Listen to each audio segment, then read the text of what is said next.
Hello everyone, welcome to the channel.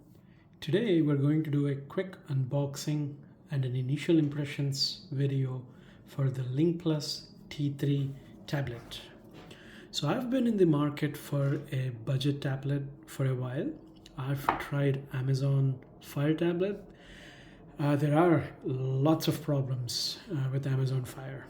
It's perfect for casual browsing, watching videos, and if you are on the Amazon ecosystem for like Alexa, Amazon Music and whatnot, that might be sufficient for your needs. But if you want full Android experience, being able to customize your launcher, being able to customize the themes and pretty much anything else that you would like to do, then Amazon Fire tablet will not cut it for you. Even if you use the Fire toolbox, the newer versions will not work with the Fire toolbox. So I tried a bunch of other alternatives. None of them were comparable in terms of build quality to Amazon Fire. So I came across LincPlus T3 on Reddit. Lots of people gave glowing reviews for this, so I was like, okay, let me try it for myself and see if it's any better. So I purchased it for around $90 on Amazon. So let's do a quick unboxing. But before we do an unboxing, let me just show you how the box looks like. Interestingly, there's no seal whatsoever, so you wouldn't know if someone had opened it prior to selling it to you. But anyway, so let's open it up. Okay, so this is very typical of most low-end budget tablets. So you can see that it comes with a screen protector installed. So I'm going to rip it up soon. And let's see what's included in the box. So it comes with a manual. I guess we should call it a quick start guide because it's just 4 pages. So here are the specs. We'll go into the specs in a bit. It comes with a USB-C to USB-C cable. This is probably to remove the micro SD card since it doesn't come with a SIM tray, and also a power adapter. And I don't think there's anything inside of these two hollow spaces. It's just to support the tablet when it's in the housing. Okay, so now let's put everything back and go through the specs. So it comes with a MediaTek G99 processor, 128 gigabytes of RAM. On the Amazon listing, they put it as 128 gigabytes of ROM. It's not ROM, it's RAM, so there's a typo there. 8+13 megapixel camera, a 10.4 inch 2K IPS display, not a VA panel, but an IPS display. So I'm expecting the screen quality to look a lot better than traditional budget tablets in the $100 price range. And you can see the display resolution, which is 2000 times 1200 or 2000 by 1200. And it comes with a 7000 milliamp hour battery, Bluetooth 5.2, 2.4 /5 gigahertz of Wi-Fi. And the tablet weighs around 460 grams, so that's close to a pound. And it has a narrow bezel and comes with a 20-watt charger, a quick charger. Okay, so let's take a look at the tablet itself.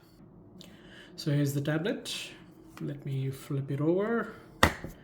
So you have the camera here and the model and the input specs, the current and the voltage specs, obviously made in China. And let's look at the buttons. So there is a Type-C port here, speakers, And then if we turn around, you have the volume rocker buttons, the power button, and at the bottom there don't appear to be any ports, and on the other side you have two more speakers. So this literally has 4 speakers, so it should make plenty of sound when you play videos. And I am trying to find the SD card slot. Let's see where that is hiding.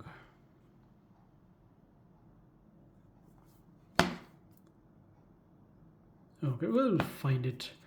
To be honest with you, I haven't been using my micro SD cards in a long time because of Google Drive and Google One storage, as well as the Microsoft 365 plan. So everything has been synced to the cloud, but you can see the micro SD slot here. So let's power it on and see what happens, if there's any residual charge in the tablet. Here's the power button. I'm going to press and hold. So it comes with Android 13. One of the biggest challenges with budget tablets is that there's literally no support. So it's almost always challenging to upgrade the software unless the tablet is very popular and there are aftermarket or stock variations of Android OS that can be installed. So there's developer support for it. So I haven't checked XDA forum for that, but I will let you guys know in case if there's good support. So I know the phone camera through which I'm recording this doesn't do justice, but the screen looks pretty crisp. It doesn't, I'm going to adjust the brightness and see how it would fare at full brightness, but I'm going to continue to set it up offline in the interest of time. I'm going to skip the security settings. I'm going to reset it after the demo. So that's pretty quick. So I was able to get in just a few seconds. The display is actually pretty nice for a $100 laptop, sorry, a $100 tablet. And you can see the brightness is very low. So I'm going to bump up the brightness all the way to high. And I would say the screen quality is all right. It's not the greatest. Obviously, I can compare this with a Samsung, Tab S8 or S9, but I would say for $100 or $90 in my case, this looks pretty decent. So let me connect it to Wi-Fi and then I'll be back in a moment. Okay, so I'm connected to Wi-Fi and let's try to fire up YouTube and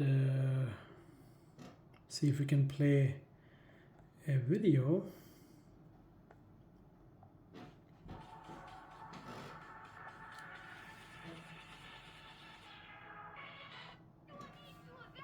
And I'm going to bump up the volume all the way to the max.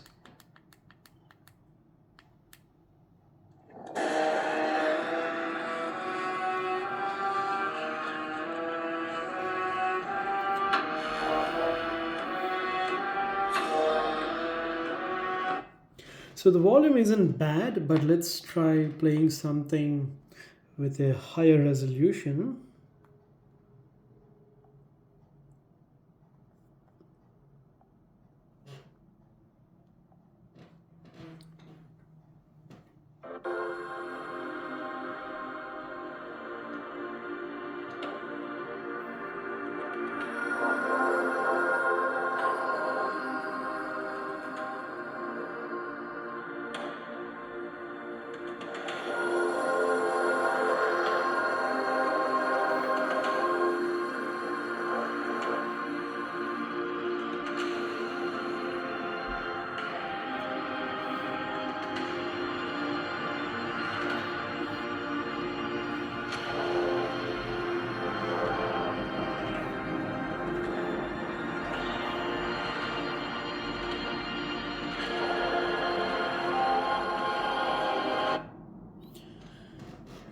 So if we don't mind the Wi-Fi, the playback was pretty smooth. The display quality isn't that bad when I was watching the video live.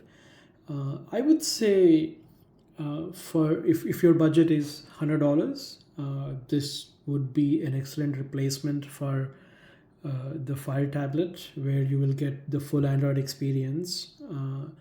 But in terms of build quality itself, if you can stretch your wallet, I would say go for the Samsung S6 Tab Lite, or maybe get a used Samsung S7 or S7 Plus or even S8, which you can get for around $300+. But if your budget is $100, I would say that this would be a wonderful purchase. I'm not sure if I would agree with the rave reviews that this tablet has got all over the internet. It's certainly not a bad tablet, but I would say if your budget is $100, definitely go for it. So let's quickly look at some benchmarks in terms of the CPU power. So you can see, comparing it with a relatively older mainstream processor like the Snapdragon 888, so this scores almost over maybe 60% of the Snapdragon 888 CPU performance. The battery life is very comparable. It does suffer when it comes to gaming a little bit. If you go to the manufacturer's website, they do claim that it plays most of the routine games, but you can see it is no contest when you compare this with the Snapdragon 888. The tablet is definitely snappy. There's almost no lag. Of course, I haven't installed any additional apps, so obviously you can expect it to be snappy, but most of the reviews on Amazon say the same thing, so I do agree with them. And if I were to go into settings and look at the OS information, so it's Android 13, and you can see it has a custom build. So I would say that it definitely punches above its budget price. It would definitely be the best bang for your buck if you are around the $100 budget area. That's pretty much it from me. If you like this video, please like and subscribe. And if you would like me to review any other gadgets, please leave a comment, and also make sure to share your thoughts. Thanks everyone, and have a fantastic rest of the day.